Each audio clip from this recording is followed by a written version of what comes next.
Hello, I'm Jimmy. I'm the product director at Biopower, and my passion is building the user experience, finding out what people do on the internet, and more specifically, how we can get them to do what we want them to do. Today, I'd like to talk to you about your marketing theory. Let's review the things that you've got in your marketing playbook today. You've got emails, you've got ad banners, got SEO, paid tweets, Facebook reach, Instagram, sponsored YouTube content, and perhaps even a little bit of sneaky Snapchat in there. So you put all this together and you use your marketing plan. Let's take a look at what that is. So, our little mate Ian is browsing the internet. Ian hits an ad point. Pixel A talks to Pixel B, and we understand their demographic. Now, Ian is in your target demographic, so your content is chosen to be displayed to him. So what happens here? Ian sees your content, and Ian is enthralled. So what does Ian do? Ian goes ahead and he converts, which is fantastic. But even more so, Ian goes ahead and shares it with his friends, and they convert too. Good times, everyone's happy. So, you get your developers working, you get your designers working, you rig up everything ready to go, and you press the big green launch button. And here's what actually happens. Ian's browsing the internet, he hits an ad point. Pixel A talks to Pixel B, we know his demographic, he's in your demographic and your ad is displayed. But what happens? Ian doesn't see your ad. Instead, Ian is completely distracted by something that is unrelated to your ad, perhaps someone else's sneaky Snapchat right there. Now, Ian's already talking to his friends about things that are completely unrelated to your brand. He doesn't convert. In fact, Ian doesn't know that you exist at all. Bad times. So what happened? Like every other company, you've harnessed every single tool in your playbook, but why didn't Ian do exactly what you wanted him to do? Now, I've heard the excuses, I've heard the reasons that people have told me. They say things like, our users are web savvy. They must use ad blockers, or perhaps they're just not ready for our content. However, I can tell you there's something a little bit more going on here. Let's get scientific. 1998, Texas. Back in the internet's wild, wild west days, some psychologists discovered that users were already switching off from generic banner ad content because they were focusing on where the actual content was. And they coined this term banner blindness. Now, even during this early dawn, quite some time ago, they were finding that users could tell the difference between real content versus ad content. So what we see here are the results of many different users' eyes across a typical web page and how their attention automatically goes to the real content. And this is innate human ability. This was discovered some time ago before we were sitting in our beds browsing our Instagram feeds. And in more recent times, we've decided to get people looking at our ads, but the problem is they just don't look at all. So, as digital marketers, we understand this happens, so we've developed all sorts of different ways to actually engage the user. We've created interactive ads, and these sort of ads aim to entertain by grabbing the user's attention. They've got things that you can play with. They've got sliders, they've got sounds, they've even got some shocking content. In short, there is just so much interaction. But then we come up against our second pesky hurdle of human nature. Tucked away in the brain, right near the brainstem, there's an area called the reticular activating system, or the RAS. Now what this little guy does is it basically directs your attention to things that are deemed important to human life. It allows us to survive by bringing more blood to the brain to say, hey, you should pay attention to that thing. Back in the day, this would be the difference between being awake or being asleep. Hearing a twig fall and saying, that's not going to hurt me, or hearing that it's a predator coming to rip your face off. However, in this modern age, we don't really have so many twigs or predators ready to attack. So as we lay there, tucked up in bed, watching Netflix and browsing the internet, we can use our RAS to actually think, should I direct my attention towards this thing? Is this important? It's like our digital bouncer. It's only allowing things directly into our influence of attention that are important to look at. So, as you go ahead and create these interactive ads, people just don't care. People just aren't looking at all. So, Not only do users not even see your ad in the first place, but when you go to that extra effort to make it a little bit more interactive, they just don't care. So is that it? Are we done? Are we finished? Not all is lost. It'd be daft to say that none of these things work because people do click and people do convert. But your marketing playbook by itself is just not enough. The point is, we need to include some alternatives. Now, you've probably heard of the 5-2 diet, and bear with me here. What the 5-2 diet says is that we can eat 5 days as per normal, just living and enjoying our lives. But we live 2 days on a very restricted amount of calories. Now, this sort of shocks the system. This puts us into an effort of health. But we can use the exact same theory with your marketing playbook. So your 5 is what you have every day. You have that Instagram, you have that YouTube, you even just have those paid ads. But the 2 are the alternatives. The 2 are the things that you can use to keep your customers engaged and interested in your brand. Alternate acquisition. Now, companies are doing lots of different types of alternate acquisition. Some that are quite common and some that are a little bit more out there. But let's take a look at some of the things that these people are doing. Let's start with the IKEA effect. Now, the IKEA effect is a cognitive bias in which consumers place a really high value on something that they've partially created themselves. You know, IKEA is a very obvious example here. You pop down to IKEA on a Saturday morning, you're a little bit cross the fact that you have to be there, but you pick up a bookshelf, you bang it together, and you feel good because you have made this. It's yours. And you want to share this with your friends too. You take photos, you put it on Instagram if you're that way inclined. But the point is that you've made this bookshelf. This effect was famously used by Betty Crocker back in the 1950s. They removed one of their ingredients from their powdered cake mix, and they found that sales skyrocketed. What they did is that they removed powdered egg, and they told users to add their own egg. And the fact of them actually going ahead and stirring it in and baking allowed them to realize that they had made this product themselves. So this did 2 things. 1, people felt like master bakers and it increased sales. But 2, they also wanted to share their recipes and with their creations with their friends. What this allowed Betty Crocker to do is to become a household name. Now, we see this many days constantly on the internet. For example, meme generators. Now, here's a good example from last year. Straight Outta Compton allowed people to put a little bit of themselves into the movie poster and share it on social, therefore driving awareness of the brand and awareness of the movie.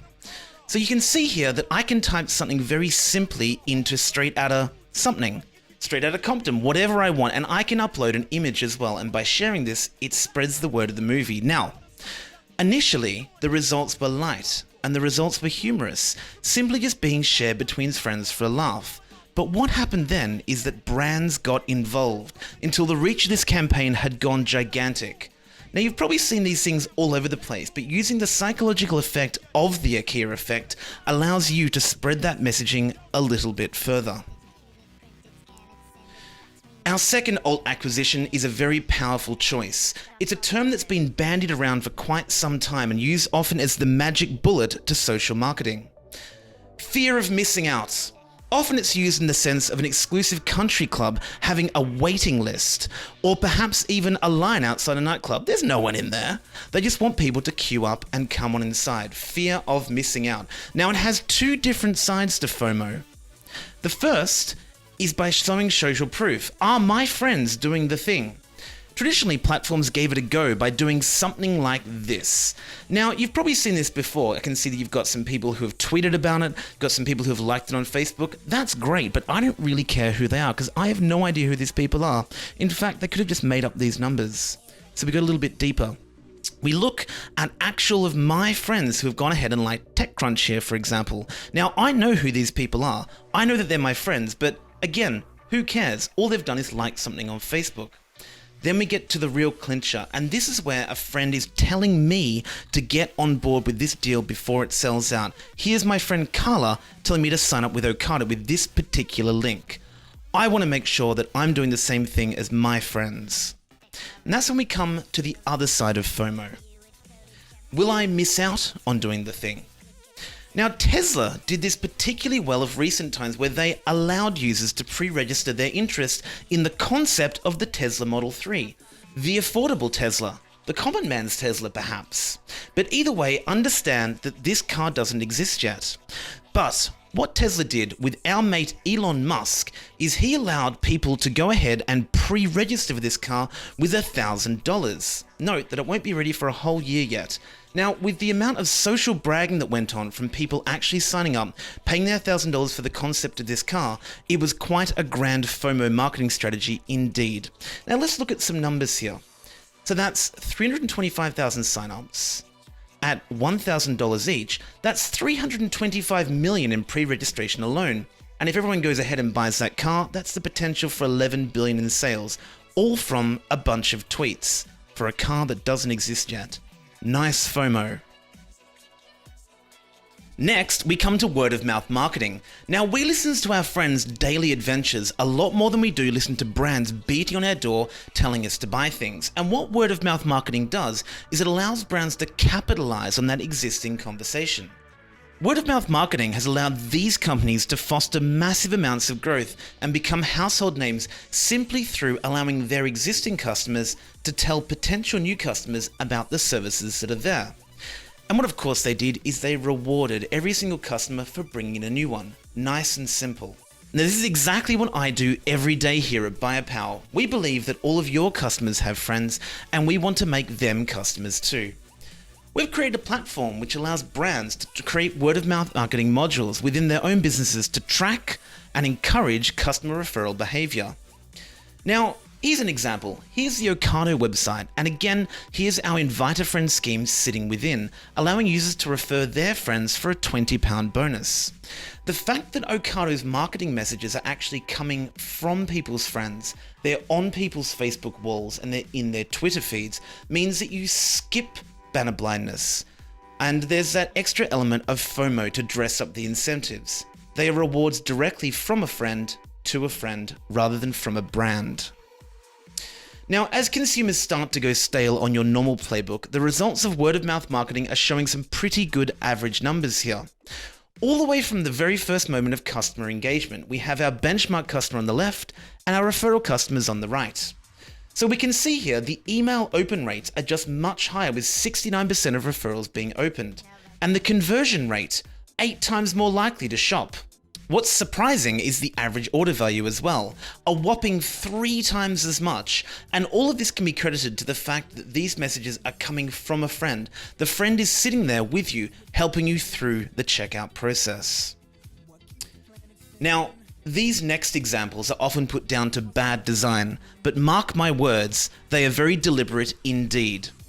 Misdirection is the subtle art of guiding a user into the thing that you want them to do by perhaps slightly darker terms, slightly confusing or baffling terms. These are often mixed with FOMO and that extra level of anxiety to make sure that people check out and do the thing that you want them to do. Now the first example is Pinterest, and this is the public-facing side of Pinterest. It allows me to browse other people's items that they've pinned, for example, cats. Now, very kindly without a login, it's allowing me to browse through everyone's content without leaving any sort of details. But let's look a little bit closer. As I start to browse, it starts to misdirect my attention towards a forced login. It's given me a teaser of what to expect, and then all of a sudden it cuts me off and it says, hey, that's enough. It misdirects me to forfeiting my personal information to keep browsing this fantastic board full of cats. And that's where we come to our second example. Booking flights is a particularly emotional time. Now, our friends over at Ryanair, what they do is they prey on the emotional time that we book with budget flights. Now, I've got to say, this has actually been recently removed from their website due to a bit of a smack on the wrist, but I think it is delightfully misdirectional. Now, it's telling me to quickly check out, but also insurance has been added to my basket. So what's happened here is that if we zoom in, we can see that there's no option to deselect or unselect and say, no, I don't want insurance. In fact, I have to scroll down and I have to look inside the country list, just buried underneath Denmark here, where it says, don't insure me. This is misdirection. It's not disallowing us to unselect, but it's making it particularly hard to do during this emotional checkout time. And such dark tactics allow brands to grab that extra little bit of cash off a user, perhaps losing a bit of trust on the way. The notion of natural language interfaces have been bandied around for quite some time. Understanding the desire that we want to communicate naturally with our machines, not sort of a very button-pressing, fax-sending sort of way. We don't want it to be robotic. We want it to be natural, like how I'm talking to you today. Chatbots. Now, you've all had experiences with chatbots in the past. Perhaps you might remember this little guy, Bonsai Buddy. Back in the Windows 95 days, he'd pop up and he'd tell you all sorts of things that you don't really care about. But it's nice because he's communicating with you naturally. Or there's this idiot as well. Recently, there's been big leaps and bounds in the technology of personal assistants. You've got OK Google and Hey Siri, which allow me to bark commands at my phone like a porter, asking them where to go and asking them what to do. But Amazon has tried to deepen the relationship with their Echo device, which sits in your house, ever listening and ever watching, ever waiting for your commands. Put on some music, order me an Uber, or perhaps even order me some same-day coffee beans from Amazon. What's nice is it allows us to bark orders while we sit under a blanket with Netflix, which means that marketing becomes a push rather than a pull. We're telling Amazon what we want rather than it telling us what we should have. The bots are here and they're already living with us today. Now, what you can already do on Facebook is that you can go ahead and you can have a conversation. If you're in San Francisco, it will say, do you want me to order an Uber for you? We know when you want to leave and we'll hook that up for you. But Facebook is taking this service one step further, and they're going ahead and they're allowing to have chatbots on people's brands, allowing that natural sort of conversation. So what you can see here is someone having a conversation with their chatbot. It's helping them convert. It's helping them just like a real personal assistant would. And as this relationship deepens, it's going to pop up and it's going to tell us, hey, your item is back in stock. Let's have a chat about it. It's a very natural chatbot human experience. So the principle of chatbots are really sound. In an era where people aren't listening to marketing messages, they're listening to chat, they're listening to their friends. So by using chatbots at scale, we can make sure that we have that human response 24 hours a day without the need for all sorts of call centers and training. It's an entirely new channel. So it's early days for chatbots and early days for most of the things that we've spoken about today.